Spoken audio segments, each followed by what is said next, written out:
I don't know if you're a fan of no limit hold'em poker, the game. I don't know if you're a fan of that at all, if you watch it or if you know what it's about, but you've probably heard the term all in.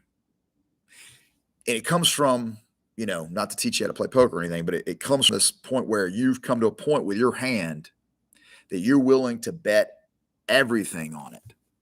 Now, this move in poker has a couple of different strategies. One, you believe in your hand, right? You really do. You think, man, this is a winner. I'm all in, hold nothing back. Let's get it. Number two, you don't believe that, but you want your opponent or the other player or players to think that. This is the Warrior Podcast, episode 134. And I want to talk about what it would look like if you go all in, what it would look like if they go all in. Now, here's my thought process this morning. So I was thinking a little bit about what if we truly believed what Jesus said? I mean, truly believed it. We truly believed what the gospel said. What if how we are motivated on Sunday in worship service carried over into Monday? If we actually put our money where our mouth is. See, one of Jesus' biggest hangups with dealing with the religious authorities is that they didn't really believe what they claimed. They were hypocrites. They were pretenders. They were actors. They talked a good game but didn't follow it up. And I think that's the same problem we all have, is that we like the idea of believing, because we got to believe something, right? We like the idea of it, but when it actually comes down to putting your foot on the gas and getting after it, we're afraid of the vehicles in front of us. We're afraid of the turns that may come ahead that we may miss if we're going too fast in one direction. So what do we do with this? I honestly feel like I have to, and I'm convicted that I need to examine myself and go, okay, do you really believe this? I'll give you, for instance, let's go concrete here. In our time right now, there's a big fear of disease and death. And rightly so.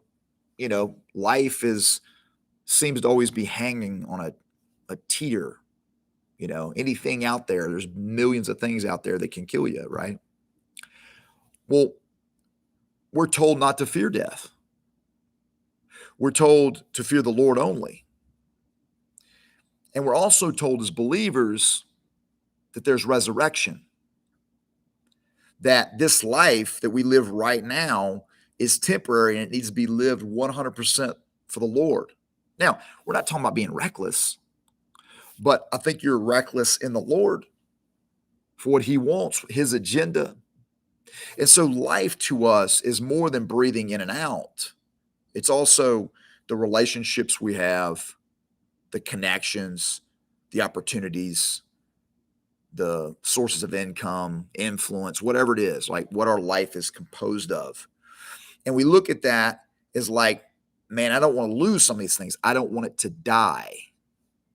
So I don't go all in a particular area for fear that I may kill it off. It may die, either a physical death or a relational, financial, what have you death. And in doing that, we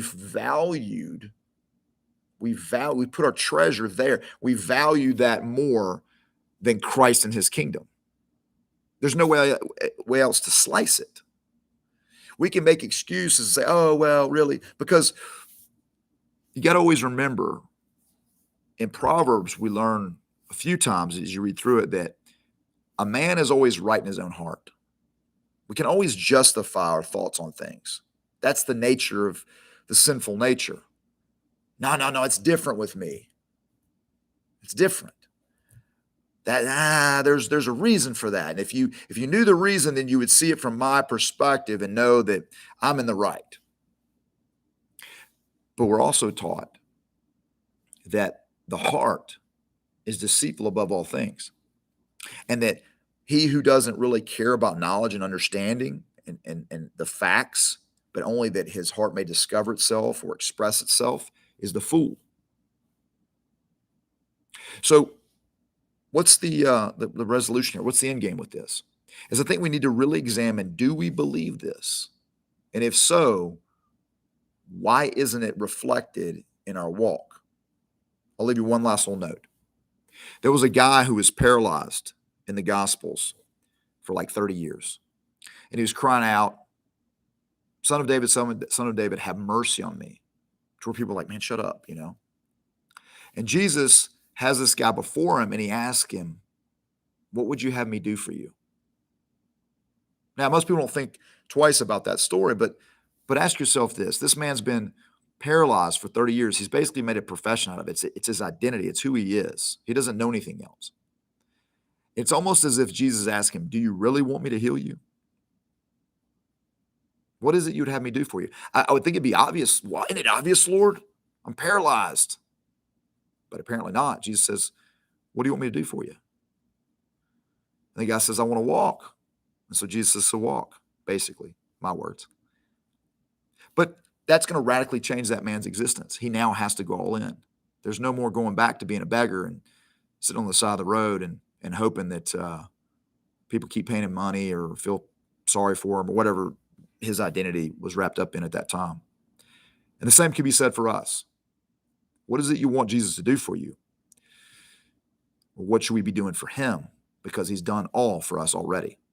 All right, guys, you're a warrior designed for glory, God's glory.